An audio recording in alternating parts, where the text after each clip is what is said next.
அவர் வருகிறவர் நீர்தானா, இல்லனா வேற ஒருத்தர் வர வரைக்கும் காத்திருக்கணுமா?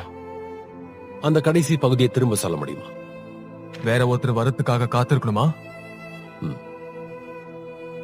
உங்கள கேட்க முடியாதவங்களுக்காக சொல்றேன். நான் தான் மேசியாவா? அப்படி இல்லன்னா நாம காத்திருக்க வேணுமாங்கிற கேள்வியை எழுப்பியிருக்கார். நாங்க திரும்ப போய் என்ன சொல்லணும்னு நினைக்கிறீங்க? நீங்க கேட்கறத பாக்கறத குருடர் பார்வை அடைகிறாங்க, சப்பானிகள் நடக்கிறாங்க, குஷ்டரோகிகள் சுத்தமாகறாங்க, செவிடர் கேட்கிறாங்க, தரித்திரருக்கு சுவிசேஷம் பிரசங்கிக்க என்னிடத்துல இடரல் அடையாதிருக்கிறவன் எவனோ அவன் பாக்கியவான். போங்க. இன்னைக்கு நீங்க இங்க பார்த்ததையும் கேட்டதையும் மரித்தோர் உயிர் தெழுப்பப்படுறாங்கிறதையும் சேர்த்து சொல்லுங்க.